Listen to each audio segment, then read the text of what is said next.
नमस्कार, आप देख रहे हैं न्यूज़ फॉर नेशन और मैं हूं आपके साथ शिप्रा झा। हमारा देश भारत सचमुच अद्भुत है। वो इसलिए क्योंकि हम यहाँ पर सिर्फ भगवान की ही नहीं बल्कि हर उस चीज़ों की पूजा करते हैं जिनसे हमें कुछ लाभ होता है, जैसे प्रकृति या फिर कोई जानवर।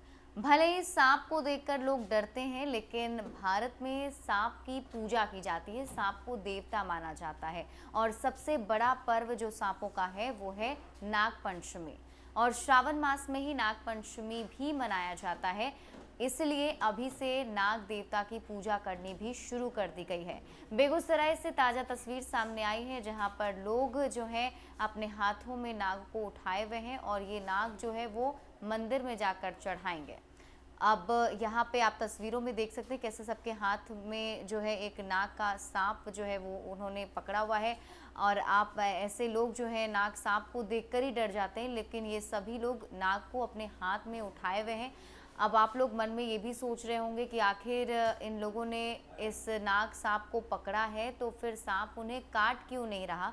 तो इसके पीछे भी थोड़ी एक कहानी है कि जब ये ऐसा महीना आता है जब पूजा करनी होती है तो उससे पहले से ही इसकी तैयारी की जाती है, जिसमें नाग सांप के जो दांत होते हैं उसको निकाल दिया जाता है ताकि अगर वो काटे भी तो उस तरीके का असर जो है लोग के ऊपर नहीं हो। और शायद इसे आप चमत्कार भी कह सकते हैं कि वो लोग जब उस नाग सांप को उठाकर और मंदिर की तरफ परिक्रमा करते हैं तो उस दरमियान नाग जो है वो बिल्कुल शांत तो उनके हाथों में बैठा रहता है और उन्हें काटता भी नहीं है।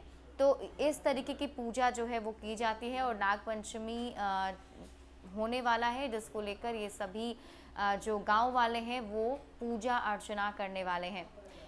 नागों को देवता इसलिए भी माना जाता है क्योंकि इसके पीछे बहुत सारी पौराणिक कथाएं हैं। उनमें से सबसे महत्वपूर्ण कहानी जो है वो है भगवान श्री कृष्ण से जुड़ी हुई। जब भगवान श्री कृष्ण ने पृथ्वी पर अवतार लिया था तो उस दरमियान गोकुल में जब यमुना नदी में विष भरा पानी था, उसके अंदर जो है एक शेष नाग विराजमान थे और उनके विष से पूरा पानी जो था वो विषैला हो चुका था, जिससे गांव वालों को पानी पीने में काफ़ी ज़्यादा दिक्कत होती थी। और इसी वहीं से नाग देवता को हटाने के लिए भगवान श्री कृष्ण ने एक चाल चली थी। उन्होंने एक गेंद जो है यमुना नदी में फेंका था और फिर उस गेंद को लेने के बहाने वो नदी के अंदर गए थे। फिर वहाँ पे उन्होंने शेषनाग से युद्ध किया था और फिर शेषनाग उनके सामने हार मानकर समर्पण किया, जिसके बाद उन्होंने उनसे कहा कि तुम सारा विष जो है वापस ले लो।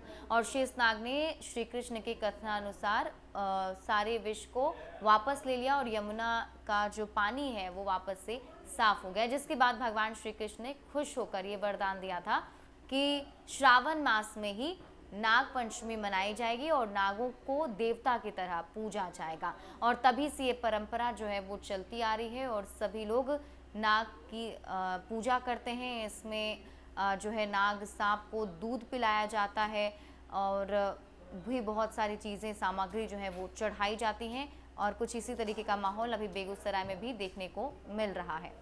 ज़्यादा अपडेट के लिए आप जुड़े रहिए न्यूज़ फॉर नेशन के साथ। नमस्कार।